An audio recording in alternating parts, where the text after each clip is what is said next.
Hello, part 3, everybody. Crazy weather, right? I mean, I gotta make a quick note of this because I feel like I'm so detached from the outside world. But like crazy weather, like it's 80 outside according to the weather bug thing that I have on my desktop. It's 81. I mean, that's insane. I don't know what's going on. Like Arizona's getting snow and shit. Crazy. So anyway, I just want to make brief note of that before we get started. This is part 3 of 3. Three. If you hear an alarm go on in the background, they picked today and I think tomorrow to do tests for the fire alarm, but they already did it, so they shouldn't need to do it again. But if they do, don't worry. That's all it is. So anyway, I want to get into anti-intellectualism, or excuse me, action will be taken, left anti-intellectualism and its discontents. So I thought it was funny, actually. I said I've gotten over 50 views on my first part, and actually I hadn't even checked the video. I was just like guessing, and when I checked it out, I was like, oh, it's 51. I guess I was right. Anyway, I thought that was amusing. So, but besides that, let's get on with the video. So, action will be taken, left anti-intellectualism and its discontents. Now, one of the first things you'll notice about this piece, if you choose to read it, is that it certainly deals with the type of anti-intellectualism I'm pretty solidly against, and I think we've already established that pretty well. The problem with a lot of pieces like this, and Searle's, is that they think the only sort of anti-intellectualism that could possibly exist is a sort of feeling of irreverence towards theories and ideas in general. I'm not sure if irreverence is the right word. I'm trying to say, like, irrelevance, I guess. Yeah, disrespect, I guess. Yeah.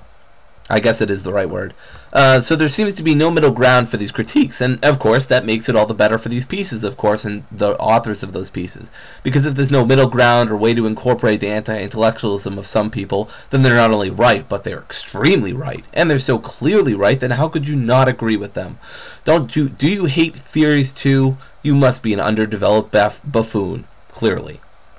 But no, as I've argued, having a skepticism towards intellectuals de facto and people dictating we constantly need to get bogged down in details, although that's not what all intellectuals do de facto, isn't always some nutty idea of theory and practice. A lot of it is taken too far, especially on the left, it seems, and what I'm talking about here is sometimes anti-intellectualism is taken too far, especially on the left. But even so, I still think these good-hearted and well-meaning leftists still have a point too, even at their most radical. They just tend to get carried away in the waves of their own emotions instead of trying to balance it out with a tinge of logic and, dare I say it, planning. Thus, as the article opens up with the activist saying to the author or authors that they don't need to get bogged down in analysis, they have a point, but they're also wrong in the context given.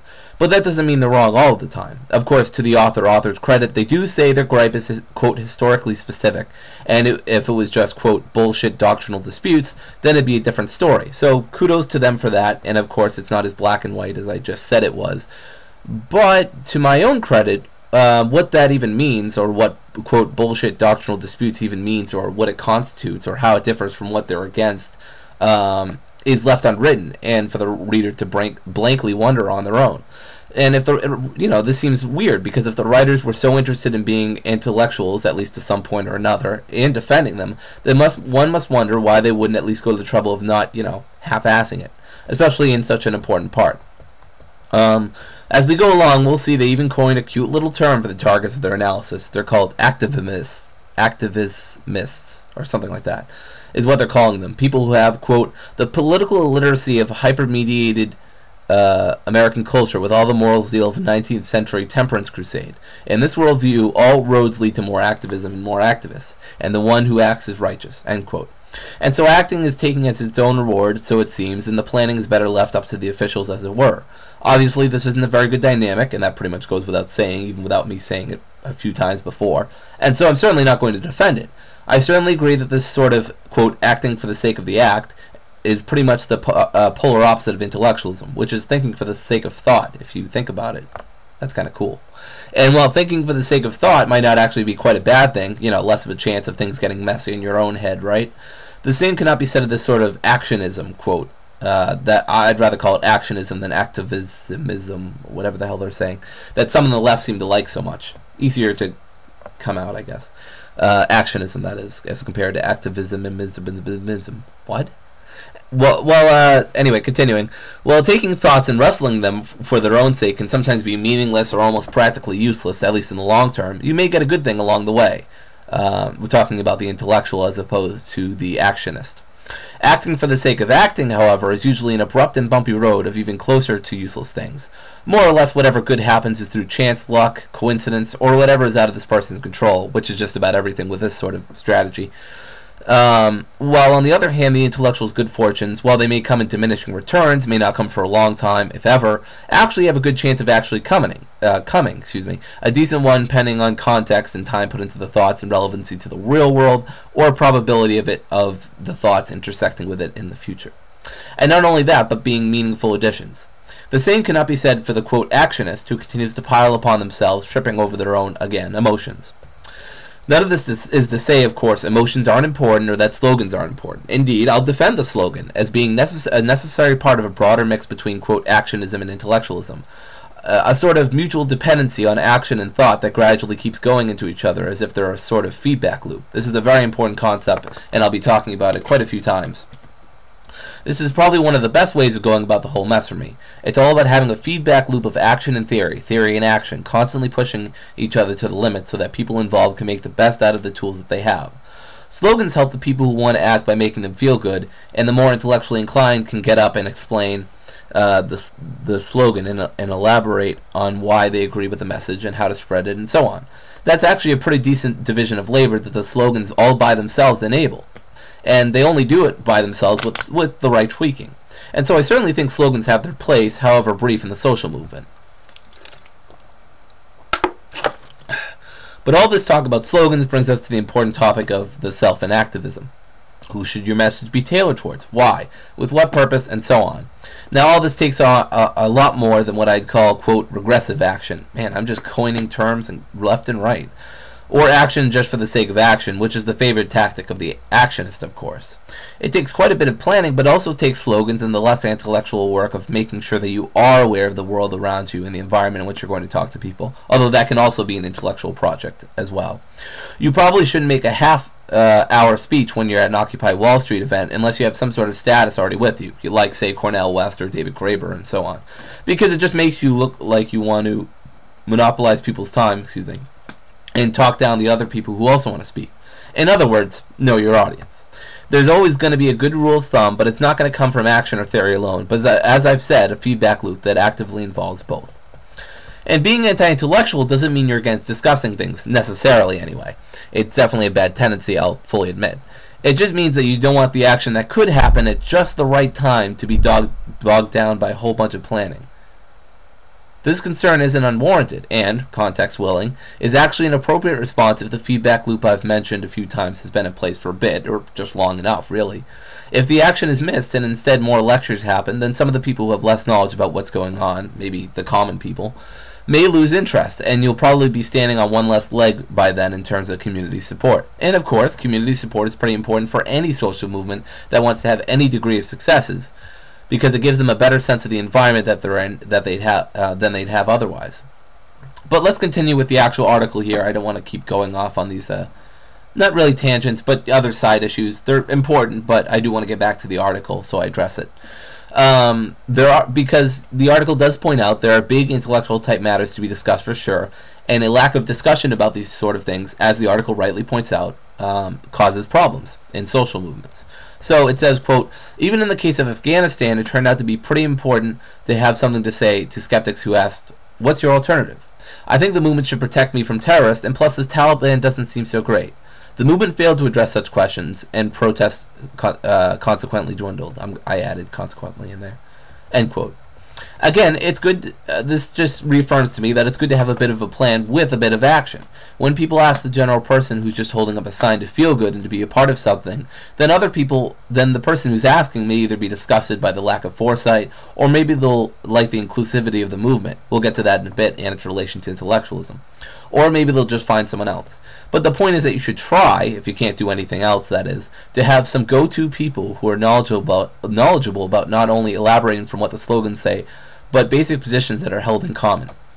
And of course the alternative, that all-important thing to the observer, who, without it, may very well doubt the success of your social movement is pretty important after all. And why shouldn't they doubt you without it? Without an alternative? Adding that into this script, because that's actually a pretty that's an important thing to add. Anyway, why should any anti-war group be taken seriously, at least to a large degree, if not even a general consensus has been worked out for an alternative and a brief sketch of why that alternative is a worthy cause? It doesn't need to be a script. You need to memorize, and even some talking points, with some basic elaborations of your own would do the trick for a good amount of people, I bet. So it doesn't, need to get heavy-handedly intellectual, but, having a little bit of intellectualism might not be such a bad thing. But, like I'm saying, but don't confuse this call for a bit of, quote, bit of intellectualism for making the whole system of the social movements based around it. Intellectualism in a social movement can have its bad sides as well, and can result in big divides among the social movement about who actually has power and who doesn't. Those people who take it upon themselves, with the general consent of the movement as much as is possible, should report back to those same people and share what knowledge they gather and maintain. Those who want to learn and discuss will stick around, and thus the feedback loop, to the extent it's well attended, will have been set up. Another quote I think that should be addressed in this article is this. Quote, "So we want to stop the humanitarian crisis in Afghanistan. What does it mean to have that as our goal?" I don't think we talk about that enough. Again, this goes back to the feedback loop. We know we want to have a rally on the streets on the main street of the town against this war, but what does it mean to have as our goal the ending of this war? What would that mean for us and for others, for people in other countries? Again, insofar as it is possible, a basic idea of what to say and why to say that idea, or why to say that certain way of saying it, should be laid out for as many people as possible within the social movement, and as many feedback looping processes should be created.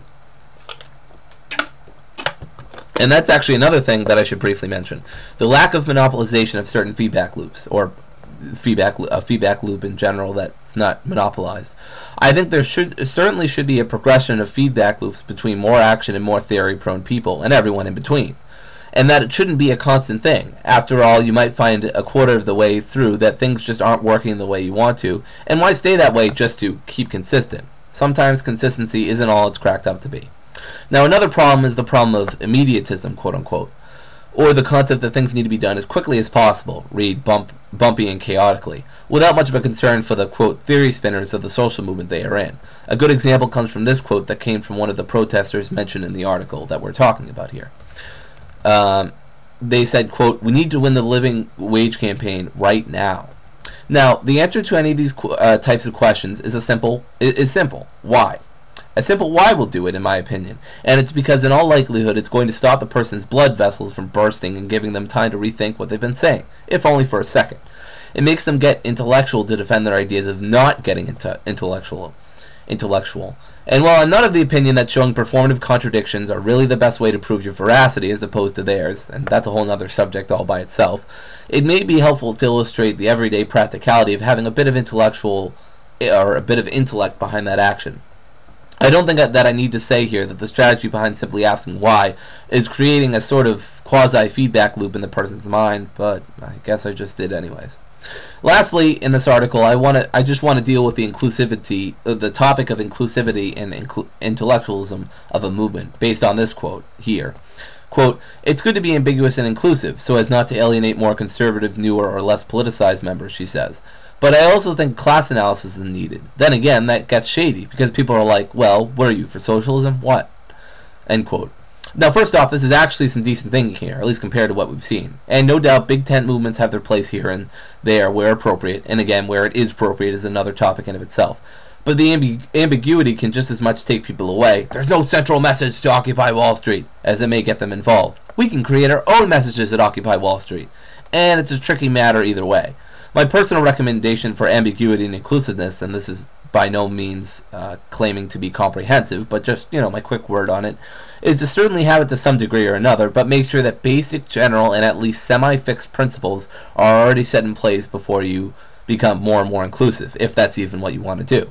This can help determine what sort of people are good for the movement and which ones are not, and which ones can help, and which ones should either be shunned or just not given so much attention in the end. So just some brief thoughts on that, because I'm gearing up to conclude on what might be done about some of these problems. Oh, and to clarify, I don't hate that article. I know I was talking smack about it a little bit, but I don't hate it, and I actually think it's a useful article. I might actually say this later in the script. I don't remember, but I just want to make that clear now, just in case I forget or if I don't say it. So I don't hate the article. I think it's actually pretty useful. I just have some problems with it, but I have the same basic problems with Searle, so it's not like, you know, they're new or anything. I just didn't mention them when I was talking about Searle. So what is to be done? And this is the last section. In the end, I want to leave you guys the same way that this article chooses to leave you, with a simple question of where do we go from here? What do we do about all these problems we've had to stare in the face and talk about in an, yes, ironically, intellectual manner? Well, perhaps it's intellectual. I don't know. It depends on who you ask, I'm sure. It could be, for one thing, the rise or return of some ideology in particular. Of course, for me, that's anarchism of all the form. It's all the forms I find particularly worthwhile, at any rate, and the principles of liberty, equality, and solidarity becoming more inherent in our thinking patterns and organizational strategies, and so on. I definitely think this, in particular, will help us decentralize our efforts and disperse them among a better distribution pattern among many competing and cooperating feedback loops, which will enhance the overall distribution of necessary knowledge in society. Wow, that's a mouthful. We won't have, as Hayek and Sowell, Friedrich Hayek, that is, and Sowell, Thomas Sowell, and others fear, an elite of intellectuals and planners, but have the people empowered through their values and markets and organizations they choose for themselves. Now, for more on the sort of anarchism I think that should be seen in society, I highly recommend Charles Johnson's Liberty, Equality, and Solidarity Towards a Dialectical Anarchism. One of my favorite essays of all time. Really great essay. It was really the big thing that got me into left libertarianism. And I'll put that link in the description, as well as the link in the description to left anti-intellectualism and its discontents. But anarchism is no savior, of course, and it can only do so much to free us, indeed only as much as we allow it, which won't always be enough, especially in modern day times. So we'll need other tactics coming back then, besides then just hoping and acting in accord with anarchism, though that's a good start, or whatever. Now, this isn't a call for reformism of any sort, but an even broader sort of radicalism, in which the article states itself, quote, and this is the Anti-Intellectualism, the Left and its Discontents article, quote, activists themselves should become intellectuals. Sorry, that's the sort of broader radicalism I'm talking about. This more equal disbursement of power and knowledge among the social movement makes the competing and cooperating feedback loops more mutually beneficial if all goes well. Now, of course, you know, not necessarily it all go well, but, you know, I tend to think it would. The main idea behind this is to keep knowledge as free as possible, as the article says, quote, ideas don't belong on pedestals. They belong in the street, at work, in the home, at the bar, and on the barricades, end quote. I love that quote. I think it's so true. Even more broadly, and perhaps not anarchistically speaking, a deeper appreciation of context, or not necessarily anarchistically speaking, a deeper appreciation of context in as much as is possible in the scenario given should be called for. This includes the feedback loops I've constantly mentioned, along with the ideas of the alternatives and what to say about them and why to say it like that, and so on. Context keepings like this that I'm about to quote are great signs of a possible brighter future. Quote, the movement is, this is also from the Anti-Intellectualism, the Left and its Discontents article.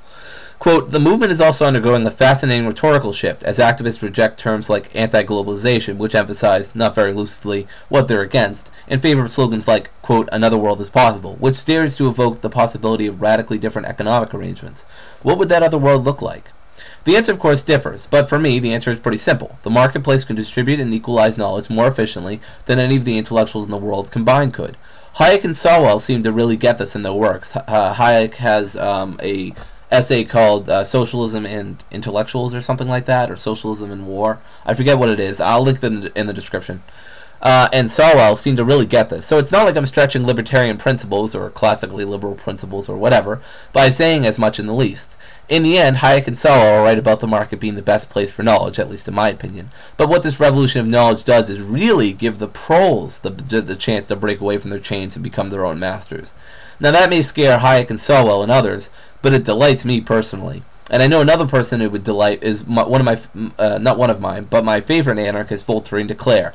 I will end this article by this presentation, I suppose, by giving you some concluding thoughts in praise of the common man, from my favorite anarchist, Voltaire de Cleyre, from her writings on the Mexican Revolution. I keep putting common man in quotes because, you know, it's obviously a disputable term, and it's not quite clear who the common man is, but so that's why I'm putting in quotes. Anyway, she says on the Mexican topic of Mexican Revolution, and I'll certainly put this in the description, quote, ignorant peasants, peasants who know nothing about the jargon of land reformers or of socialists. Yes, that's just the glory of it. Just the fact that it's done by ignorant people. That is, people ignorant of book theories, but not so ignorant by half of life on the land as the theory spinners of the cities. And I think she was actually being correct when she called them theory spinners as opposed to the modern left. But anyway, their minds are simple and direct. They act accordingly. For them, there is one way to, quote, get back to the land, i.e. to ignore the machinery of paper land holdings. In many instances, they have burned the records of the title deeds, and proceed to plow the ground, to sow and plant and gather, and keep the product themselves, end quote. And lastly, quote, no change ever was, or ever can be, worked out in any society except by the mass of the people. Theories may be propounded by educated people and set down in books and discussed in libraries, sitting rooms, and lecture halls, but they will remain barren unless the people in mass work them out. If the change proposed is such that it is not adaptable to the minds of the people for whose ills it is supposed to be a remedy, then it will remain what it was, a barren theory, end quote. Thank you very much for listening to this presentation, I guess you'd call it, and I will have a base cover for you guys tomorrow, and I will be doing a response to Lengthen Your Nether on Thursday, as well as doing a video for the Left Libertarian YouTube Collective on Friday. So, busy week for me still, but we're knocking them down day by day. See you then.